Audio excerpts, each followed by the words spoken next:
Going on to mildly depressing. This topic it's actually really good. This is a great segment. I think it's very, very important. It was brought up to me because of what happened with my mom last week.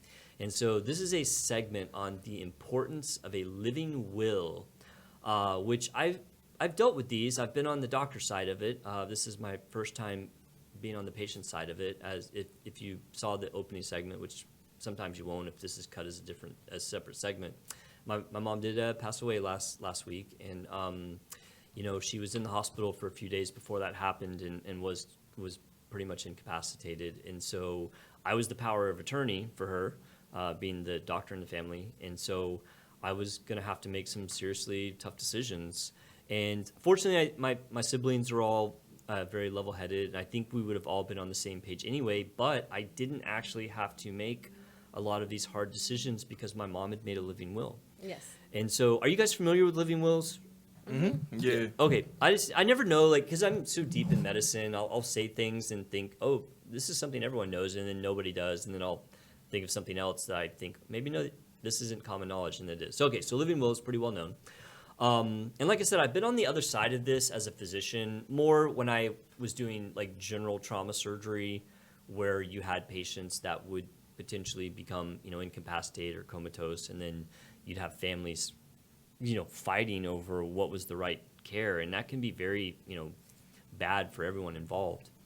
So for those who aren't familiar, living will is a crucial document that outlines your wishes regarding your medical treatment and end of life, especially in cases where you're incapacitated and can't communicate. Right. And so this is a legal document, something you have to go and do with a lawyer. Fortunately, my mom did one, I guess, 5 years ago. I wasn't even really sure that she'd done that. We'd kind of talked about her wishes, but I'm not even sure I knew that she had a living will, but of course everything was kind of a blur when all this was going on. So why are these things important? So if you're not familiar with the living will, there are some definite reasons that you might consider one. First off, it ensures your wishes are respected. Right. I think we all want to be in charge of our own destiny, and so the living will set preferences for things that are really hard questions, like, do you want to be on a ventilator long term? Do you want to have feeding tubes? Do you want heroic measures taken to try to save your life? And so you can set out all of those in very specific detail, so that those wishes are carried out. The other thing that's very important is it does avoid family conflict. Right. I think that's something that we probably would not have had to deal with, but I have seen it firsthand, and it can get really, really bad. Yeah. And, I know that no, person would want that for their family members, for them to be fighting over what the care is. And so the living will really does kind of eliminate that risk of family having conflict. That's a stressful situation, so nobody needs to be making serious decisions during that time anyways. And that's the next point, Sarah, good job, is that it relieves loved ones of having to make difficult decisions. Mm-hmm. I always felt pretty good about what my mom wanted, and but I didn't have to kind of be that one to say, hey, we're not going to kind of keep going with this, because my mom had laid it out. So, there's a lot of morally, emotionally, or legally challenging decisions that can be made in situations like this, and, it keeps your loved one from having to do that. It does provide legal protection because a living will is a legal document, and so as long as what's requested in the living will is not unreasonable, doctors have to follow it. Right. They can't go off on their own, and not that I think a lot of doctors would, but you never know. I mean, you might get a doctor that's like, oh, no, we can, do this or that, and I don't know. I mean, you might see that. But yeah, so this is a legal document, so they have to follow as long as it's within reason. You can't say something crazy in there. Got it. I'm trying to think of something crazy, I'm coming up drawing a blank. It empowers you to make your decisions ahead of time. That all goes back to controlling your own destiny. Right. I mean, who doesn't want to, be able to make their own decisions? It does work in tandem with power of attorney. So there were some things that I had to make decisions on. In fact, I had to make the decision to initiate the living will, which I didn't even know that was a thing. It's been a while since I've been on. You were either your mom's in charge still, or you were in charge, and you got to make that decision. Correct. Yeah. That's so crazy. The power of attorney has to say we're initiating the living will, which that might be new. I don't remember that back in my days of doing trauma where patients were really sicker. But I almost knocked over my drink. That would have been exciting. But yeah, nowadays the power attorney has to kind of has to initiate that, and also the power attorney still has decisions because they make the unforeseen decisions. Like all the big ones would be made, but like small stuff, you still would make.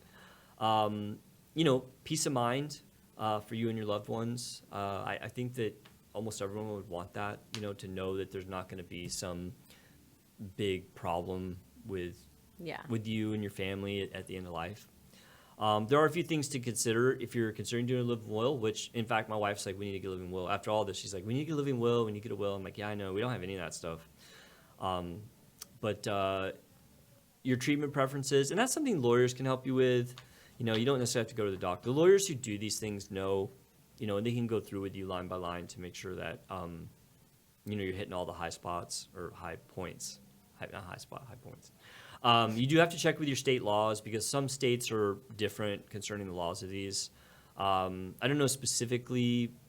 I think all the states I've been in, they've been pretty straightforward, but maybe there are some states out there where, I don't know, maybe like they could be contested. I'm not sure. I mean, I wouldn't think that, but I just know that certain states have different laws.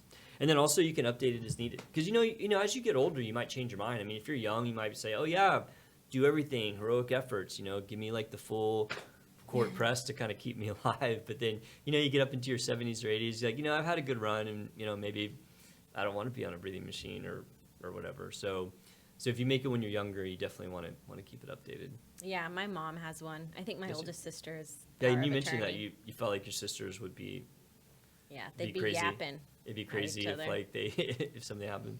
Yeah. Yeah, I think I was fortunate that